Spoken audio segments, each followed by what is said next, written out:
In today's episode, Stephanie asks, so I'm curious, what is the value of PR? What do companies gain from it? PR in this case means public relations. And this is an excellent question with a lot of caveats because I say this as someone who worked in a public relations agency for half a decade and seeing all of the ups and downs, all of the amazing successes and terrible failures of public relations. The value of PR, at least, again, as someone who sat through dozens, if not hundreds, of sales pitches, is the way it's pitched is a potential promise of exponential returns. PR's value, the value of public relations, when you do it well, is awareness and trust. You build awareness of your brand, and you build trust in that brand. And the way you build awareness is by getting into publications and media outlets of all kinds where you might not get otherwise, or where you might be ignored.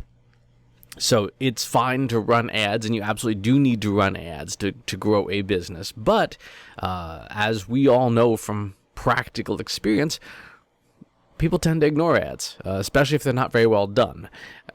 So PR helps you get into different parts of a website, a blog, a television show, etc., where people are possibly paying more attention.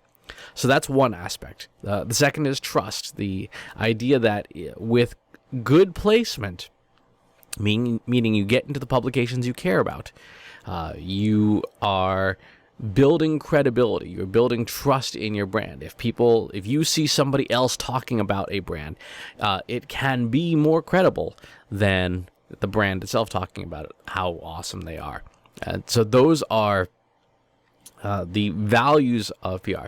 The exponential returns is a pitch as well, that if you get into a top tier publication, New York Times, a Wall Street Journal, a CNBC, Casey Neistat's YouTube channel, whatever top tier means in your industry, you will generate returns that are outsized compared to other channels.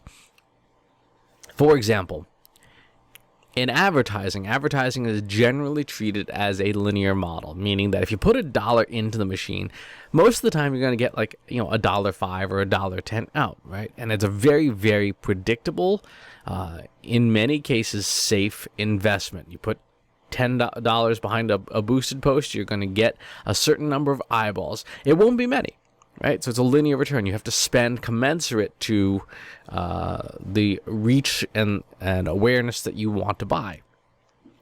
The promise of public relations is that you can get significantly more in some cases if you use PR tactics. If you do manage to land in on Casey Neistat's YouTube channel, or you manage to be in Coco Rocha's Instagram, and you didn't pay to be there, you could see 100,000 or 200,000 views, clicks, whatever, to your media that you managed to get placed.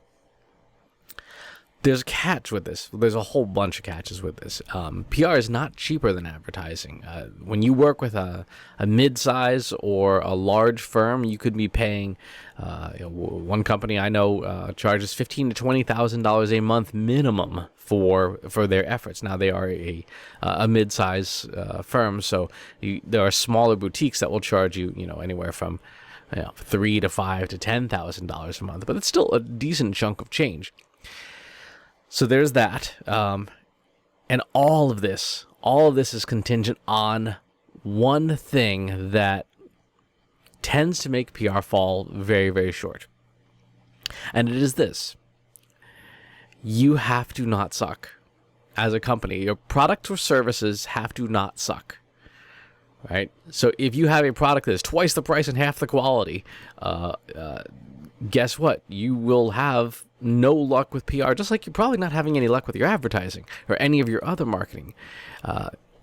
If your CEO is being arrested for high crimes and misdemeanors, guess what? A PR firm is not going to be able to fix that. You need to get rid of your CEO. PR, like advertising, like all forms of marketing, is an amplifier. It amplifies a message. If the message is we have mediocre products that are virtually indistinguishable from what our competitors bring to market, and our competitors are cheaper and have better service, PR is not going to help you.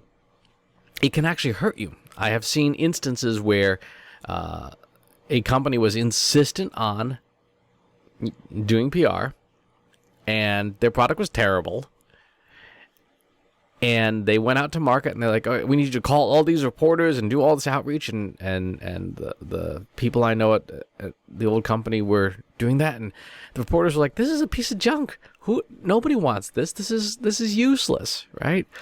And not only did this company not get the coverage that they wanted, they got negative coverage out of it. They got people saying, "Well, there are other alternatives in this particular product line, but they're generally low quality and not worth buying." Right? That's certainly not coverage that you want. So PR is incredibly dependent on you not sucking and not having a terrible product or service. And before you invest money in public relations or advertising or content marketing or influencer marketing or anything, you have to make sure that what you have to offer is worthwhile. Now, do you need to hire someone to do your PR? It is a time-consuming thing to do PR.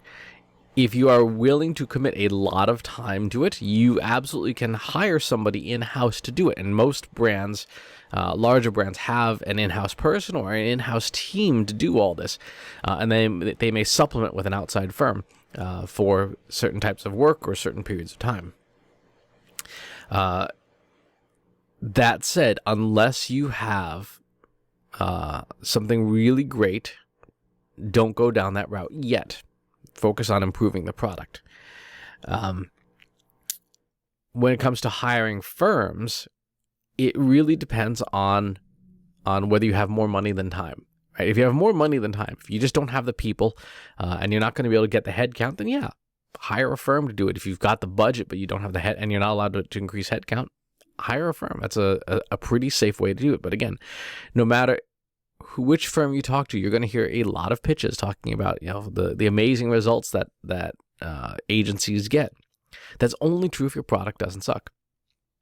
And what you will find is, and where I think PR makes the most sense, is if you have a product that is good, that is getting some traction but is not getting enough. You've gotten some successes. You've made it to like third-tier publications, and the coverage you've gotten, the press you've gotten has been overwhelmingly positive, then you would leverage a relationship that an agency might have in order to get to higher levels of importance, bigger names in your space. But if no one's paying attention to you now, there's a good chance that no one will pay attention to you in the future, even with putting $20,000 a month to work on it. So just keep that in mind. When you have a great product, the value of PR is that exponential return. People talk about you. People pay attention to you. People may even wait for you and want to talk about what you have to offer. When you know what you're doing and when you make media outlets look good, they will call you if you've built those relationships over time. So that's the value of PR. Exponential returns if your product doesn't suck, awareness and trust. There's some videos, I'll link up to one in the show notes on how to measure it, because one of the other sticking points of the entire PR industry is that they are uniformly bad at measurement. But that's a topic for another time. So as always, please leave your comments in the comments box below. Please subscribe to the YouTube channel and to the newsletter, and I'll talk to you soon. Want help solving your company's data, analytics, and digital marketing problems? Visit trustinsights.ai today and let us know how we can help you.